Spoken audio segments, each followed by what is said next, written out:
বিসমিল্লাহির রহমানির রহিম। তাহলে আজকের ক্লাস হবে আমাদের অ্যাপ্লাইড অ্যাকাউন্টিং থিওরি 8 নম্বর অধ্যায় ইনট্যাঞ্জিবল অ্যাসেট, অস্পর্শনীয় সম্পত্তি।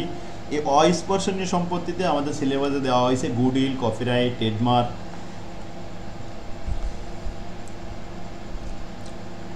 এখন সিলেবাসটা আমি আবার ওখানে লিখে দিইনি, তো এখানে আমি এই যে দিচ্ছি এখানে। তাহলে intangible asset of goodwill, intangible asset of copyright, intangible asset of patent, intangible asset of trade brand আর intangible asset of trademark, এই পাঁচটাই সিলেবাসে দেওয়া হয়েছে। তাহলে আমাদের পাঁচটা সম্পর্কে জানতে হবে।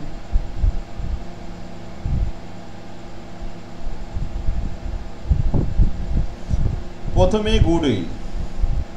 গুডউইল হলো সুনাম। এই সুনাম দেখাও যায় না, ছোঁয়াও যায় না, ধরাও যায় না, কিন্তু গুডউইল অর্থের মাপকাঠিতে পরিমাপ করা যায়, এটা অনুমান করা যায়। এই গুডউইল পরিমাপ করার জন্য পদ্ধতি আছে 5টা, কিন্তু সেই গুডউইল ভ্যালুয়েশন পদ্ধতি আমাদের এখানে লাগবে না। আমাদের এখানে কাজ হলো গুডউইল ট্রিটমেন্ট দিতে হবে। তো আসি প্রথমে 1 নম্বর অঙ্ক। X and Y are partners sharing profit and losses in the ratio 2:1. X এবং Y তারা অংশীদারি ব্যবসা করে 2:1 অনুপাতে বন্টন করে, 3 ভাগে 2 ভাগ নেয় X আর 1 ভাগ দেয় Y কে। এর মধ্যে C ইজ অ্যাডমিটেড। C আর একজন পার্টনার, সে ভর্তি হতে চায় ওই অংশীদারি ফার্মে, সে একজন অংশীদার হতে চায়। যদি নতুন কেউ আসতে চায় তাহলে সে গুডউইল বাবদ কিছু টাকা নিয়ে আসবে as a new partner and bring, সে বহন করবে টাকা 80,000 অ্যাজ প্রিমিয়াম ফর গুডউইল। তাহলে গুডউইল বাবদ 80,000 টাকা নিয়ে আসবে। For 1/4 of share of future profit, ভবিষ্যতে মোট মুনাফার 4 ভাগের 1 ভাগ অংশ পাবে, এই শর্তে সে আসছে। নিউ রেশিও উড বি, যখন সে আসবে অ্যাডমিট হয়ে যাবে তখন তাদের মুনাফা নতুনভাবে বন্টন হবে 2:1:1। 4 ভাগে 2 ভাগ পাবে X, 1 ভাগ পাবে Y এবং 1 ভাগ পাবে C। এই নতুন রেশিও দেওয়া রয়েছে। এখন আমাদের করণীয় কি? Journalise the entry. এখন জার্নাল করতে হবে ফর গুডউইল। গুডউইল যে আনলো ওই গুডউইল জাবেদা করতে হবে। গুডউইল অংশীদারি ফার্মে আনার সময় 3 ধরনের গুডউইল হয়। একটা হলো প্রিমিয়াম ফর গুডউইল, একটা হলো রিভ্যালুয়েশন গুডউইল, আর একটা হলো memorandum revaluation goodwill. Premium for গুডউইলে 2টো জাবেদা হয়। এই অঙ্কটা প্রিমিয়াম বলা ছিল, তাহলে 2টো জাবেদা হবে। রিভ্যালুয়েশনে 1টা জাবেদা হয়, মেমোরান্ডাম রিভ্যালুয়েশনে 2টো জাবেদা হয়। যাক, আমাদের এই অঙ্কটা হলো প্রিমিয়াম ফর গুডউইল, 2টো জাবেদা হবে। প্রথমে আনিত গুডউইলের জন্য জাবেদা দিতে হবে, এই 80,000 টাকা সে নিয়ে আসলো, এর জন্য প্রথম জাবেদা carry debit, premium for goodwill credit 80,000 টাকা। এই আনিত গুডউইলটা বন্টন করতে হবে পুরাতন অংশীদারদের মধ্যে, তার জন্য আরেকটা জাবেদা। তবে বন্টন করার সিস্টেম 2টা। যদি নিউ রেশিও না থাকে তাহলে ওল্ড রেশিও অনুযায়ী বন্টন হয়, আর যদি প্রস্তে নিউ রেশিও দেওয়া থাকে তাহলে স্যাক্রিফাইস রেশিও অনুযায়ী বন্টন হয়, ত্যাগ রেশিও। এই অঙ্কে নতুন রেশিও দেওয়া আছে, তাহলে তো স্যাক্রিফাইস করা লাগবে। যে যত বেশি ত্যাগ করবে সে তত বেশি গুডউইল পাবে। এখন ত্যাগ রেশিও স্যাক্রিফাইস রেশিওটা কি, সূত্রটা কি? Old ratio minus new ratio. Old ratio ছিল 3 ভাগে 2 ভাগ আর 1 ভাগ, প্রথমে লিখলাম, মাইনাস নিউ রেশিও 4 ভাগে 2 ভাগ 4 ভাগের 1 ভাগ। এখন প্লাস মাইনাস হলে ব্র্যাকেটের মধ্যে লসাগু করব। প্রথমটা লসাগু করলাম, 3 × 4 = 12 হলো লসাগু। 12 দিয়ে 12কে 3 দিয়ে ভাগ করলাম, 2 দিয়ে গুণ করলাম, 4 × 2 = 8, মাইনাস আবার 12কে 4 দিয়ে ভাগ করলাম, 2 দিয়ে গুণ করলাম, এই 3 × 2 = 6। 8 থেকে 6 বাদ দিলাম, 2 হলো। আবার এখানে দ্বিতীয়টা 12 হচ্ছে লসাগু, 3 দিয়ে 12কে ভাগ করে 1 দিয়ে গুণ করলাম, 4 পাওয়া গেল। 4 থেকে 3 বাদ দিলে 1, এখন নিচেই হর আছে আমাদের 12, হর কেটে দিলাম, থাকলো লব 2:1, অতএব রেশিও হচ্ছে 2:1। বন্টন হবে 80,000 টাকা, 3 ভাগে 2 ভাগ পাবে এক্স, প্রিমিয়াম ফর গুডউইল। তাহলে দ্বিতীয় জাবেদা হচ্ছে প্রিমিয়াম ফর গুডউইল ডেবিট 80,000 টাকা, আর S capital credit, Y's capital credit. 3 ভাগে 2 ভাগ হচ্ছে 53,333 টাকা, আর 2 ভাগ হলো 26,667।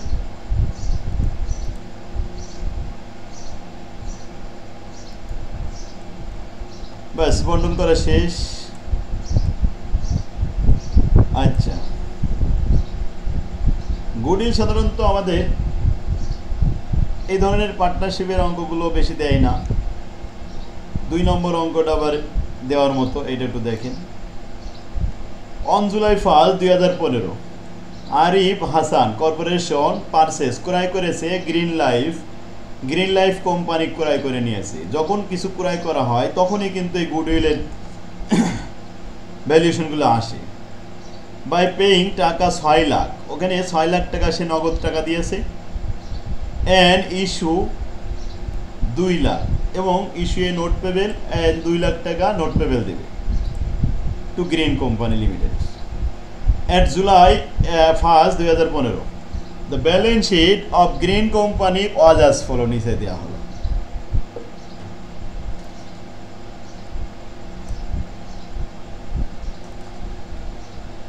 ব্যালেন্স শিটে অ্যাসেট ছিল, আর এদিকে লাইবিলিটি ছিল account payable, note payable, share holder আছে। The required amount all approximate current value. এখন নতুন করে এই সম্পদগুলোর ফেয়ার ভ্যালু দেওয়া হয়েছে নিচেই। অবশ্য অপর পাতায় চলে গেছে 162 পেজে। আমি পাতা পেজগুলো এক জায়গায় করতেছি, তাহলে পড়াতে সুবিধা হবে। ল্যান্ডের মূল্য এখন 3,20,000, ইনভেন্টরি 2.5 লক্ষ, আর ট্রেডমার্ক 3 লক্ষ। যে ট্রেডমার্ক আগে রেওয়া মিলে ছিল 2 লাখ, এখন সেটা হয়েছে 3 lakh.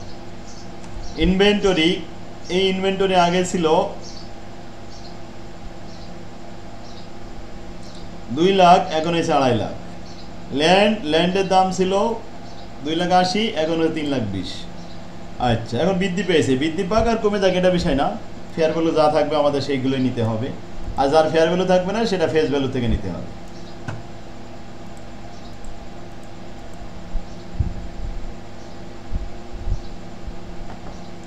Prepare the July 1st entry for Arif Hassan Corporation to record the purchase.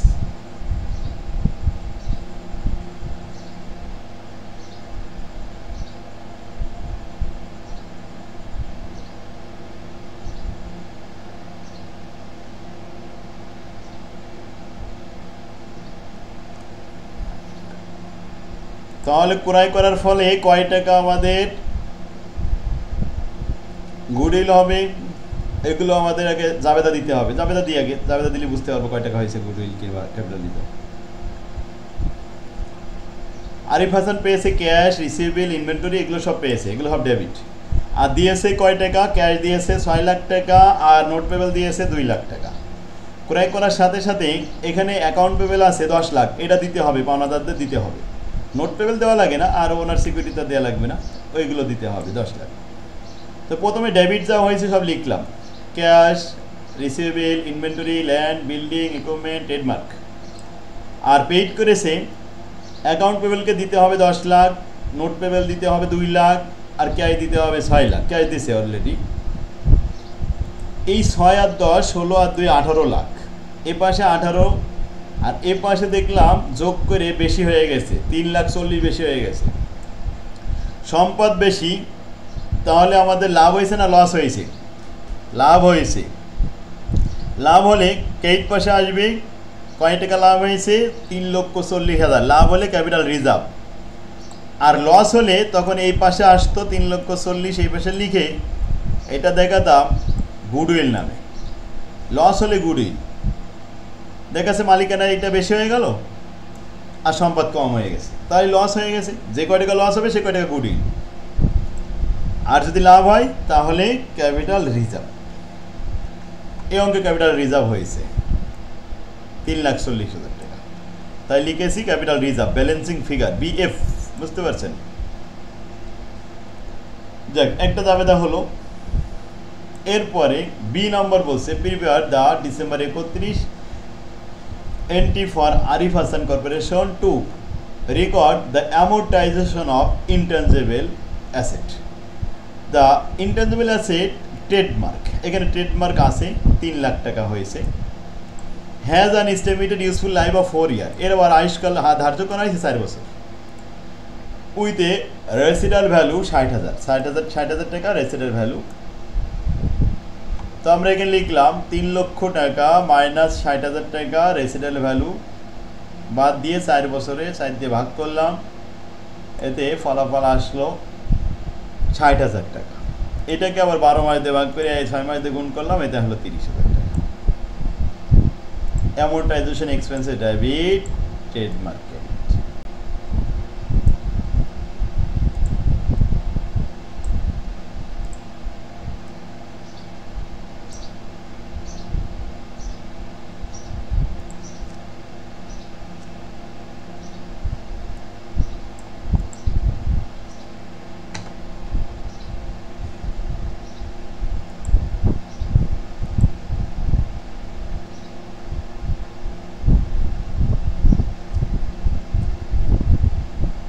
তাহলে অ্যামোর্টাইজেশন হয়েছে কিসের উপরে? ট্রেডমার্কের উপরে। ট্রেডমার্ক 3 লাখ টাকা, স্যালভেজ ভ্যালু 60,000 টাকা মাইনাস করলে 2,40,000 থাকে, এটাকে 4 বছর দিয়ে ভাগ করলে 60,000 আসে। কিন্তু এইটা আমাদের ক্রয় হয়েছিল জুলাই মাসের 1 তারিখে। তো জুলাই মাসের 1 তারিখে হলে ডিসেম্বর পর্যন্ত 6 মাস হয়, এই জন্য এটা 2 দিয়ে ভাগ করা হয়েছে। এই 6 মাস 12 মাস দিয়ে ভাগ করে 2 মাস দিয়ে 6 মাস দিয়ে গুণ করা হয়েছে, বুঝতে পারছেন তাই না?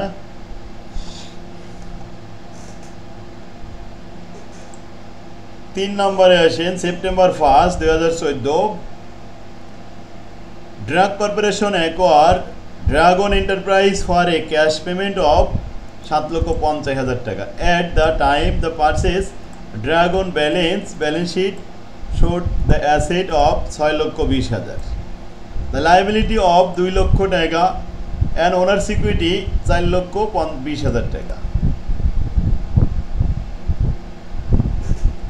তাহলে এখানে কি হয়েছে? ড্রাগ কর্পোরেশন ড্রাগন এন্টারপ্রাইজকে ক্রয় করে নিয়েছে, ক্যাশ পেমেন্ট করেছে ক্রয় করার সময় 7,50,000। অ্যাট দ্য টাইম যখন ক্রয় করেছে তখন পার্সে দ্য ড্রাগন ব্যালেন্স শিট, তাদের ব্যালেন্স শিটে ছিল অ্যাসেটের অবস্থা 6,20,000 আর লাইবিলিটি ছিল 2 লাখ। তাহলে মালিকানা ছিল মাত্র 4,20,000, এই সে 4,20,000। কিন্তু পরক্ষণে বসে না the fair value of the dragon asset is estimated, আশা করা যাচ্ছে টু বি 8 লাখ টাকা। এই 6,20,000 সম্পত্তির বর্তমান ফেয়ার ভ্যালু 8 লাখ আর লাইবিলিটি কত? 2 লাখ। তাহলে মালিকানা কত থাকবে? 6 lakh. Compute the amount of goodwill, এই 6 লাখ টাকার মালিকানা ক্রয় করতে যে তাকে পেইড করতে হয়েছে 7,50,000, বেশি টাকা পেইড করেছে। তাহলে কত টাকা লস হয়েছে? 1.5 লাখ টাকা। ওই 1.5 লাখ টাকা গুডউইল। আমাদের বলছে compute the amount of goodwill, goodwill or capital reserve এরকমও বলতে পারে। তো যাক, আমরা একটু দেখাই। প্রথমে কস্ট অফ অ্যাকুইজিশন ক্রয় করলো 7,50,000 দিয়ে, আর fair value of asset 8 lakh টাকা, আর কারেন্ট লাইবিলিটি 2 লাখ, বাদ দিলে থাকে 6 লাখ মালিকানা। 6 লাখ টাকার মালিকানা ক্রয় করলো 7,50,000 দিয়ে, তাহলে লস হয়েছে 1.5 লাখ। এই লস হলে ক্যাপিটাল রিজার্ভ না লিখে গুডউইল লিখতে হবে, আর লাভ হলে ক্যাপিটাল রিজার্ভ লিখতে হবে। আশা করি সবাই বুঝতে পারছে। 3টে অঙ্ক ছিল আমাদের 1 নম্বর ফর্মেটে।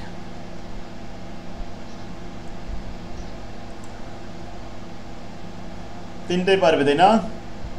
এবার 2 নম্বর ফর্মেটে আসবো। Intangible asset of copyright. 5টা ফর্মেট, তো আজকে 2টা হয়ে গেলে আগামী দিন আর 2টো ক্লাসে কমপ্লিট হয়ে যাবে। এই অধ্যায় থেকে বি পার্ট আর সি পার্ট 2টো অঙ্ক পাবেন আপনারা। 3 নম্বর ফর্মেটটা আগামী ক্লাসে করব কালকে, ওটা বেশি ইম্পর্টেন্ট। সবগুলো ইম্পর্টেন্ট, তার মধ্যে 3 নম্বর ফর্মেটটা বেশি ইম্পর্টেন্ট। এখন 2 নম্বরটা দেখেন। Presented below is information related to copyright. Cost of copyright 86 lakh টাকা, আর ক্যারিং অ্যামাউন্ট তার মানে অবশ্যই বাদ দেওয়ার পরে যেটা থাকে ক্যারিং অ্যামাউন্ট কত 43 লাখ টাকা, অবশ্যই বাদ দিয়ে বুক ভ্যালু আছে 43 lakh. Expected future net cash flow আশা করা হচ্ছে এই মুহূর্তে বিক্রি করলে 40 লাখের বেশি হবে না, তার মানে 40 লাখ টাকা এখন ক্যারিং মূল্য। দ্য ফেয়ার ভ্যালু মূল্যায়ন করা হয়েছে 32 লাখ টাকা। তাহলে বিক্রি করলে 40 হবে, আমরা বিক্রি করলাম না, ফেয়ার ভ্যালু মূল্যায়ন করলাম, দেখি যে 32 লাখ হয়ে গেছে। Carrying value 43 lakh, fair value যদি হয় 32 লাখ, তাহলে বিয়োগ করলে লস হলে 11 lakh. অ্যাজুমিং that XY company will continue to use this copyright, ধরে নেন যে XY কোম্পানি এটা কন্টিনিউ ইউজ করতে থাকবে, এখন বিক্রি করবে না। This copyright in the future as of December 31, 2016, the copyright is estimated to have a remaining useful life 10 year. এর আয়ুষ্কাল কত? 10 বছর। Prepare the journal entry, if any, to record the impairment of the asset December 31, 2016. The company does not use the accumulated amortization account. এখন আসি, company accumulate depreciation তারা use করে না, তাহলে আমাদের অ্যাকুমুলেটেড ডিপ্রিসিয়েশনের সময় ব্যবহার করার দরকার নেই। আচ্ছা, এখন যেটা আমাদের জাবেদা দিতে হবে, ইফ এনি, যদি প্রয়োজন হয় জাবেদা দিবে যে prepare the journal entry to record the impairment. এখন ইমপ্রিমেন্ট লস, এটা হলো লস না হলে জাবেদা হয় না, যদি লাভ হইতো জাবেদা হইতো না। যেমন এখানে ক্যারিং ভ্যালু মনে করেন 43 লাখ, যদি ফেয়ার ভ্যালু এখন 44 লাখ আসতো তাহলে 1 লাখ লাভে থাকতো, ওটা জাবেদা হতো না। কিন্তু লস হয়েছে বলে জাবেদা হবে। ইমপ্রিমেন্টটা মূলত ইমপ্রিমেন্ট লসেরই জাবেদা, লাভ হলে জাবেদা হয় না। কয় টাকা জাবেদা হবে? 11 লাখ টাকা জাবেদা হবে। জাবেদার ভাষা হবে impairment loss debit, loss on impairment debit 11 lakh, আর copyright credit 11 lakh. Clear? As of December 31, 2016, the copyright is estimated to have a remaining useful life 10 years. এখন এই কপিরাইটটা 10 বছর সার্ভিস দেবে। 32 লাখ টাকা ফেয়ার ভ্যালু হলো, এই 32 লাখ ধরে 10 দিয়ে ভাগ করলে 1 বছরের অবস্থায় পাওয়া যাবে। তো 2 নম্বর সে prepare the journal entry to record the amortization related to the copyright. ওই কপিরাইট 32 লাখে 10 দিয়ে ভাগ করলে 1 বছরে হবে 3,20,000 টাকা। Amortisation expense debit, copyright credit 3,20,000। C নম্বরে বসে the fair value of the copyright at December 31, 2016 is 34 lakh. Prepare the journal entry if any, যদি কোনো প্রয়োজন হয় জাবেদা দিবে। Necessary to record the increase in fair value. এখন ফেয়ার ভ্যালু 34 লাখ হয়েছে।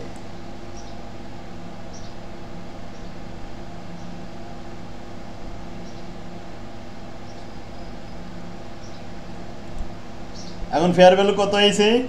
34 লাখ, ছিল কত? 32 লাখ। তো 32 লাখের থেকে 2 লাখ বৃদ্ধি পেয়েছে, এটা কি কোনো জাবেদা দেওয়া যাবে? নো এন্ট্রি, কোনো জাবেদা হবে না। কারণ যদি মার্কেট ভ্যালু ফেয়ার ভ্যালু বেড়ে যায় লাভ হবে, লাভ হলে জাবেদা নেই। তাহলে আমরা সি নম্বরে এখানে কিন্তু ব্র্যাকেটে ইফ এনি, যদি জাবেদা প্রয়োজন হয় তাহলে দিবে, নাইলে দিবে না, কারণ জানে যে ইমপ্রিমেন্ট লস না হলে জাবেদা হয় না। নো এন্ট্রি ইজ নেসেসারি, এইটুকু লিখলে এনাফ। এখন restriction to of the any impairment loss, restriction আছে, শুধুমাত্র লস ছাড়া আর কোনো জাবেদা হয় না, ইজ নট পারমিটেড। তাহলে নো এন্ট্রি ইজ নেসেসারি, কোনো প্রয়োজন নেই জাবেদা দেওয়ার। এ বি সি তিনটা লিখলে 4 মার্ক, এইটুকু অঙ্ক।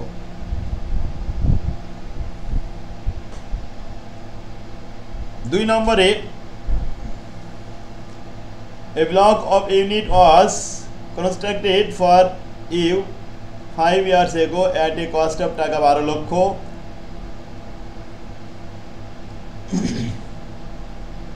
the land had been purchased for 1 লক্ষ টাকা, you now wish to sell the property, you have consulted with your account. কি কি দেওয়া আছে দেখেন, ইনফরমেশনগুলো দেওয়া আছে। প্রেজেন্ট ভ্যালু 15,14,459 টাকা। এখন এই প্রেজেন্ট ভ্যালুটা কোন কনসেপ্টের উপর বেসিস করে আসে? প্রেজেন্ট ভ্যালু, ফিউচার ভ্যালু, এগুলো তো টাইম ভ্যালু অফ মানি, অর্থের সময় মূল্য অনুযায়ী এই কনসেপ্টের উপরে প্রেজেন্ট ভ্যালু নির্ণয় করা হয়। ফেয়ার ভ্যালু বলছে 20 লাখ টাকা। ফেয়ার ভ্যালুটা এটা ইনফ্লেশন স্ফীতি অনুযায়ী অ্যাডজাস্টমেন্ট করা হয়। ক্যারিং অ্যামাউন্ট বলতে যে বুক ভ্যালু আসে আর কি। ডিপ্রিসিয়েশন ফ্যাক্টর অ্যাডজাস্টমেন্ট, ডিপ্রিসিয়েশন দেওয়ার পরে তারপরে অবশিষ্ট যেটা থাকে সেটা carrying value. Current cost 17,50,000। Cost of sale adjustment factor অনুযায়ী কারেন্ট কস্ট দেখানো হয়। এইগুলো আমাদের বলছে এক্সপ্লেন, ব্যাখ্যা করো। How the account ended up with each of the above value, উপরে এই ভ্যালুগুলো কোন কনসেপ্ট অনুযায়ী কী জন্য লেখা হয়, কার উপরে বেসিস করে। Mention the factor considered. তো এক্সপ্লেন করি। প্রথমে আমরা প্রেজেন্ট ভ্যালুগুলো সব লিখেছি। লিখে প্রথম প্রেজেন্ট ভ্যালুটা একটা আসলে টাইম ভ্যালু অফ মানির কাজ। তো historical cost adjustment, that means it is a time value of money. Fair value 20 lakh টাকা। ইনফ্লেশন ফ্যাক্টর অ্যাডজাস্টমেন্ট, এটা তো মুদ্রাস্ফীতির কারণে আমরা ইনফ্লেশন ফেয়ার ভ্যালু দেখাই। Carrying amount, depreciation factor adjustment. আর কারেন্ট কস্ট এটা হিস্টোরিক্যাল না লিখে এটা কস্ট অফ সেল অ্যাডজাস্টমেন্ট। এই শুধু এক্সপ্লেনেশন দেখাতে হবে এই 3টা আইটেম, 4টা আইটেম, 4 মার্ক। আগামী ক্লাসে আমরা কালকে এই ইনট্যাঞ্জিবল অ্যাসেট অফ প্যাটেন্ট এখান থেকে করাবো। এখানে বেশ কিছু অঙ্ক আছে এবং এখান থেকে অঙ্কটা কমন আসবে 3 নম্বর পয়েন্ট। তাহলে আজকে 2